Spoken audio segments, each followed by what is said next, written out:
Estamos Es por ahí. saludando. Bueno, en tema economía, después del 14 de noviembre venimos viendo, o sea, se llegó al escenario electoral con muchas preguntas abiertas respecto de hacia dónde puede ir la economía, pero con algunas presencias bastante permanentes, ¿no? Como la que mencionabas antes, Lu, del FMI. El FMI que sigue trazando la agenda, también la agenda de la discusión política, no solamente económica.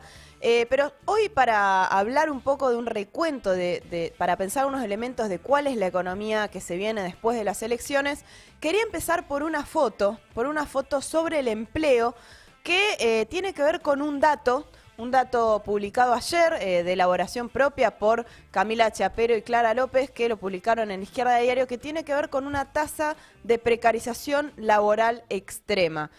Precarización laboral extrema, que son todos aquellos asalariados y asalariadas que no solamente no tienen descuento jubilatorio, como lo suele tomar el INDEC, sino que tomando la misma base de datos del INDEC, incluyen otros aspectos sumamente graves de precarización, que es como ganar por debajo del salario mínimo, no tener obra social, no tener ART, no tener estabilidad, incluso también para los cuentapropistas que tienen bajos ingresos. Esta es la tasa de precarización laboral extrema que llega al 44% de todos los ocupados, ¿sí? 44%, casi uno de cada dos, y que subió respecto de un dato del año pasado, que perforó el techo del 50% en el caso de las mujeres ocupadas, ¿no? Ese es un tema que hay que tomar nota, que no es una foto, sino que también es una película que nos habla de una situación de muchos años de arrastre, estas condiciones de trabajo en la que vive gran parte de la clase trabajadora, y que en los jóvenes llega esa tasa de precarización laboral extrema al 68,6%. O sea, 7 de cada 10 jóvenes tiene por lo menos alguna de estas condiciones de extrema precariedad. Y decimos extrema porque si bien ahí quedan afuera los trabajadores de convenio, porque son registrados, dentro mismo de los trabajadores de convenio están avanzando, y hay distintos tipos de avance de la flexibilización laboral, como por ejemplo lo que estuvimos viendo, cómo intentan avanzar en Toyota y demás, que son otras formas de precarización que acá nos están contando, ¿no?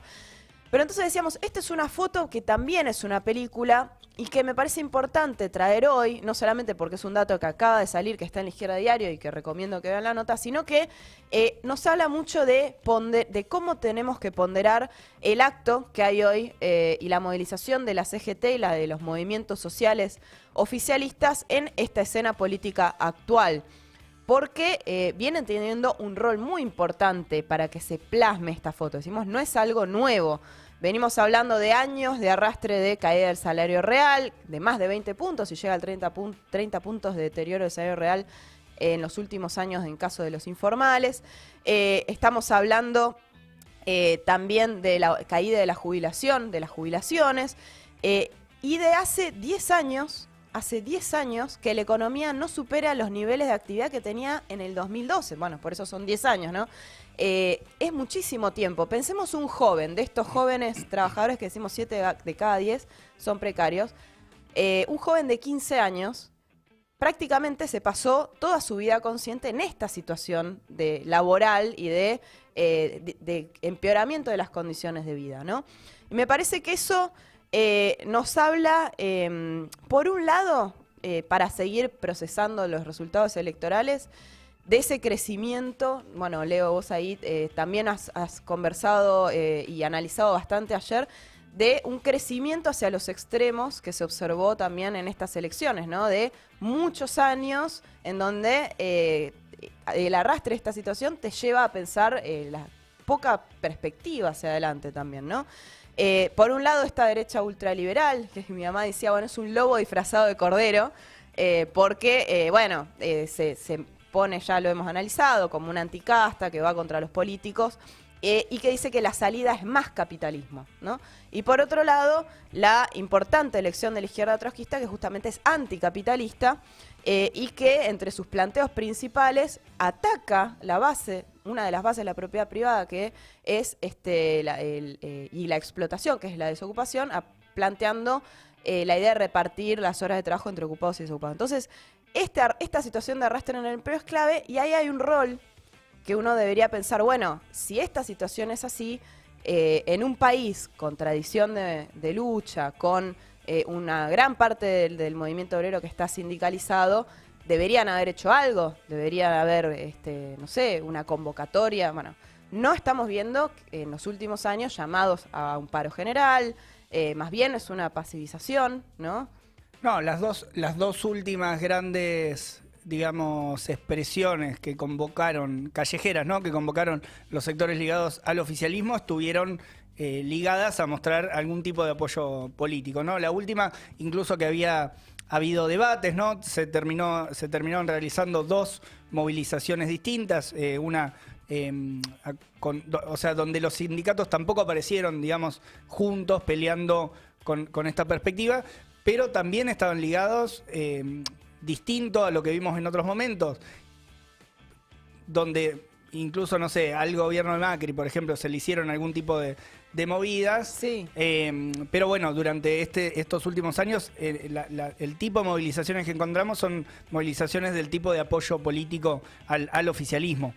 Sí, e incluso ahora lo que estamos viendo a quienes se intentan organizar, denunciar estas situaciones, persiguen a la oposición dentro de los sindicatos, como en el caso de la Unión Ferroviaria, y me parece que esta desmovilización hay que aguantar, hay que esperar al 2019, luego hay que esperar al acuerdo. En el marco de esta decadencia estructural es un mérito entre comillas, a favor de los dueños del país, al favor de los poderosos en este país, que vemos, mientras tanto, una situación muy crítica en lo que es el empleo y los salarios.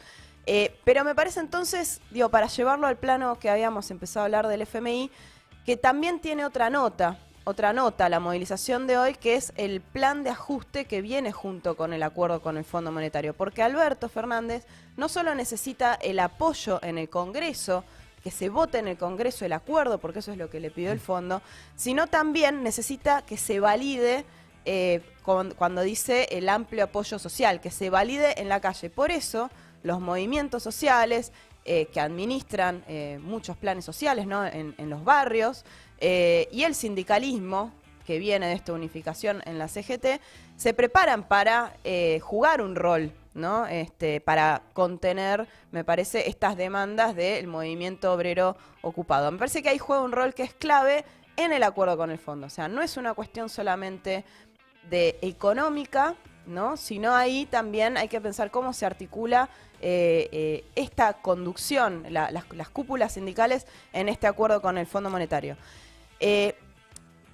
Digamos que la economía en este sentido, alrededor del FMI, la economía que viene, hay que mirar no solo los pormenores del acuerdo. Bueno, ayer corrieron varios rumores de que lo que se estaría negociando no incluiría reforma laboral ni reforma previsional. Como diciendo, bueno, tranqui, que las típicas recetas del Fondo Monetario no las va a exigir como si fuese algo bueno, ¿no? Y que se están negociando otras cosas. Parte de sectores del oficialismo, de parte del o son más bien trascendidos. Son trascendidos que supuestamente vienen de fuentes oficiales, pero se publicaron en distintas prensas, tanto más oficialista como menos. Entonces, son trascendidos que se intentan dejar pasar, pero que digamos que a veces esas reformas no son una ley, ¿no? Hemos dicho, bueno, la reforma laboral puede avanzar por convenios y la previsional ya se estuvo aplicando en un ataque a los jubilados con el cambio en la fórmula de movilidad y con otros ajustes que implicaron un deterioro del 27% de más del 27 puntos en el haber mínimo. Entonces, ya viene habiendo un avance en ese sentido. Me parece que ahí plantearlo desde esos términos no es nada para festejar y que los términos que están por los cuales el FMI estaría buscando este apoyo o este plan plurianual que presentó Alberto Fernández incluye varios aspectos. Por un lado, una devaluación. ¿Te acuerdan cuando asumió Macri que decían un sinceramiento del tipo de cambio, unificación del tipo de cambio? Es más o menos lo mismo, unificación del tipo de cambio, es decir, bueno, hay una brecha entre el dólar paralelo, el financiero y el dólar oficial, hay que unificarlo, significa subir el valor, la cotización del dólar oficial. Que esto no necesariamente va a ser una devaluación de un día, de un solo saque, paso. de un solo paso, sino que se espera que Guzmán vaya acelerando la tasa de devaluación más rápido que la inflación. Claro, bueno, el gobierno incluso se apoya, me da la impresión de, incluso aquellos que hablan en nombre, ¿no?, del oficialismo y intentan mostrar a qué tipo de ritmos devaluatorios se puede ir, decir, bueno, el gobierno viene apalancando el dólar, o sea, lo viene retrasando respecto a la inflación, eso implica un esfuerzo, o sea, es un esfuerzo que está haciendo el gobierno de sostener el dólar en los términos que está ahora, entonces, bueno, ahora no queda mucho otra que arrimar y acercar esa brecha. Claro. Pero lo va a hacer de la manera más lenta, menos dañina posible, que es una contradicción en los términos, ¿no? O sea, una devaluación que sea de la manera menos dañina posible. Bueno, sabemos que sabemos que las devaluaciones en un país como la Argentina, digamos, donde gran parte de los componentes que se producen son importados, que se utilizan para la producción, quiero decir, son insumos importados, una devaluación rápidamente se traslada a los precios, a veces más rápido, a veces más lenta, ¿no?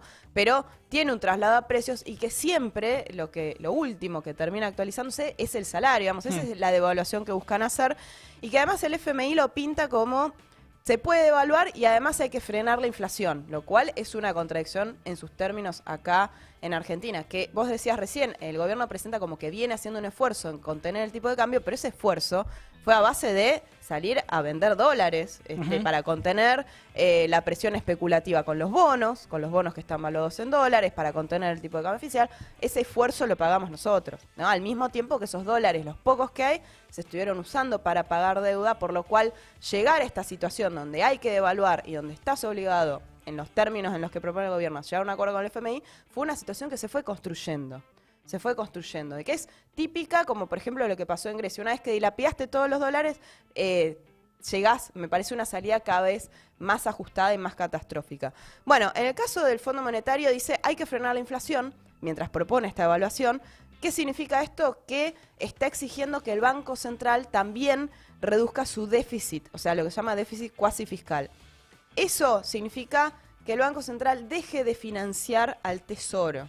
O sea, dejar de emitir deuda por parte del central. Puede emitir, pero no para financiar al Tesoro. Okay. Lo que quiere es que quite eso que se llama adelantos transitorios y que entonces el Tesoro solamente se pueda financiar con deuda. O sea, deuda en pesos o deuda también externa si logra volver a los mercados internacionales. Otro aspecto clave de la negociación es la reducción del déficit fiscal. Acaba de salir una nota donde Guzmán dice se puede reducir el déficit con crecimiento sin reducir el gasto.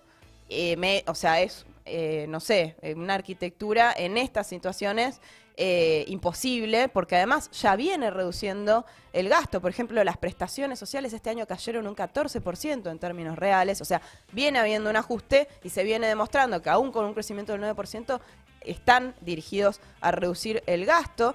La cuestión es si lo van a reducir, buscar el déficit cero, el déficit primario cero de acá a un año, de acá a 2 años, los ritmos del ajuste, porque lo que necesitan es que el Estado deje un saldo superavitario para pagar la deuda, ¿no?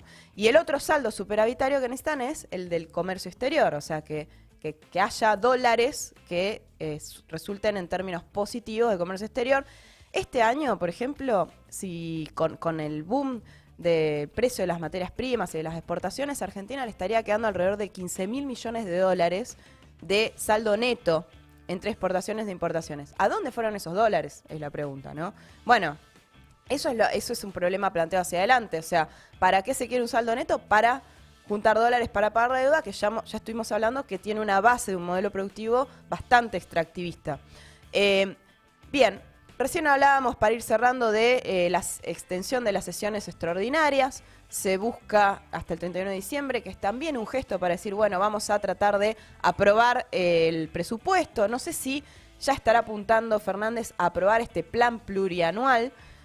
A todo esto el presupuesto es realmente papel mojado porque nadie lo tomó seriamente, es una formalidad que se presentó en el Congreso, que presentó Guzmán, porque se sabe que todo eso se está discutiendo ahora, cuáles van a ser las metas fiscales y demás. Pero lo que sí tenemos que tener en cuenta para el año que viene es que el gobierno ya no va a tener el viento de cola de este año. O sea, es muy probable es que no se repita ese escenario de altos precios de la exportación de soja, altos precios de las materias primas. Tampoco va a tener dólares que entren por la distribución de los derechos especiales de giro del FMI, ¿no?